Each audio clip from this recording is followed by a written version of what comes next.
doing so, he began to learn that there's a more important question. And through this whole line of questioning, God begins to lead Job past the question why to the question who.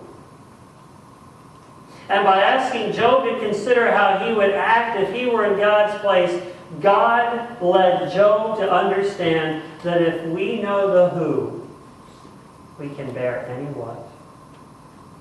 If we know who, we can bear any what. Now step away with me for a moment from Job and let's go to the Garden of Gethsemane. There, Jesus is agonizing in the garden, trying to deal with this situation that he is going to have to accept and go to the cross. In that struggle that Jesus has, he is struggling with what he's being asked to do, and he is literally asking the same questions that Job asked, the same questions that you and I ask.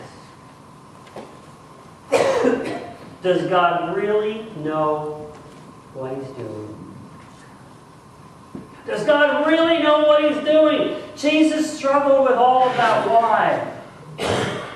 But it was the answer to the question who that allowed him to say, not my will.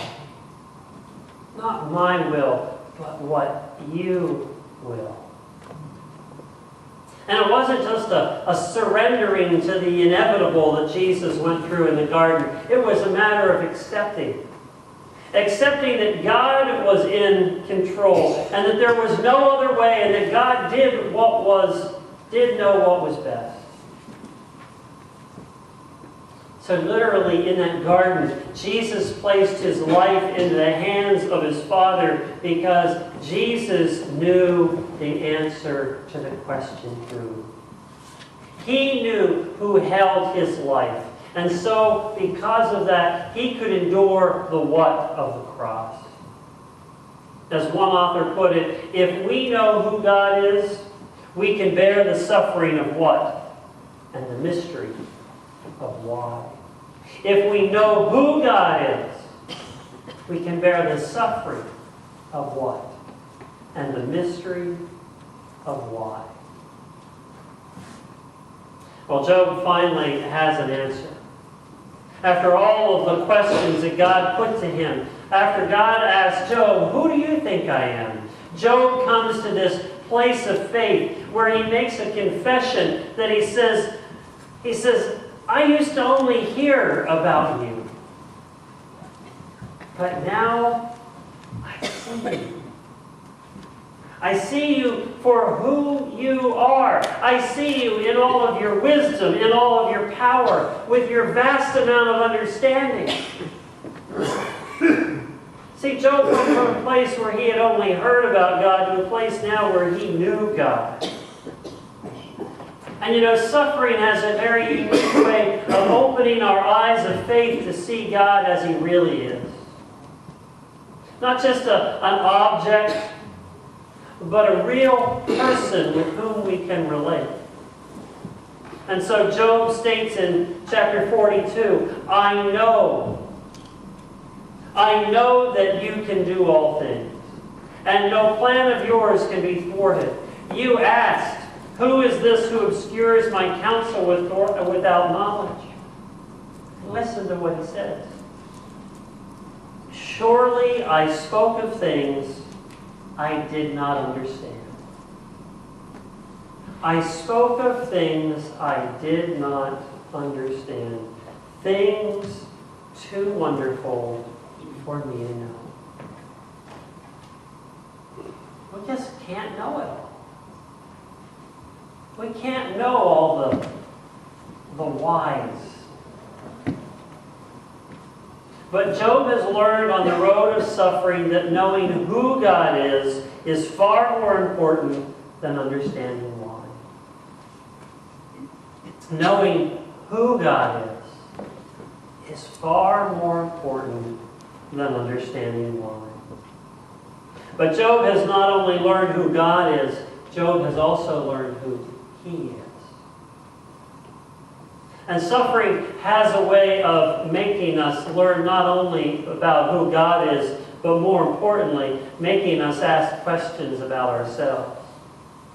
You see, in suffering is when we learn the depth of our faith, the comfort that comes by placing our hope in Jesus Christ, and most importantly, we learn about God's grace. Only with grace do we have a word of hope for all who suffer.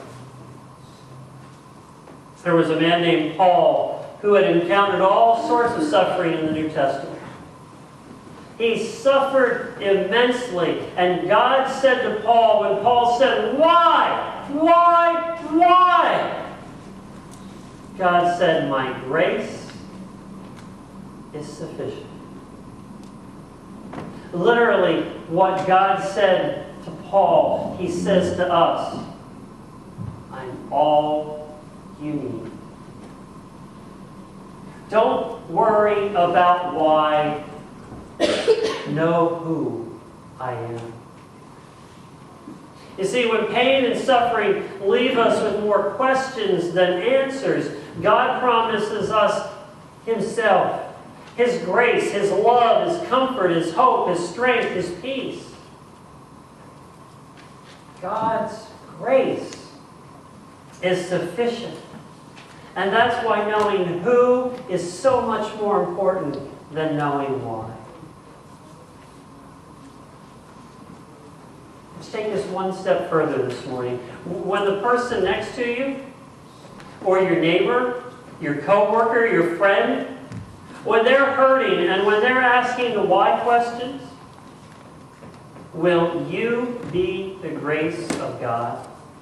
In a very tangible and real way for them, will you walk with them on the road of suffering and help them to begin to see God? Will you be there through the questions? And yes, the questions are the hardest thing. When people look at us and ask, why? Don't be afraid of the questions. Don't be afraid of somebody asking, why? They're struggling. They're trying to understand. Walk with them on the road until they see past the why and begin to see who is sufficient for their every need. If we learn to get past the whys in life and answer that we know who God is, we won't worry about the whys. Because we know who God is. So whether you need to receive that grace, or whether you need to be that grace for someone else, today I invite you to remember the grace of God as we share together in the time of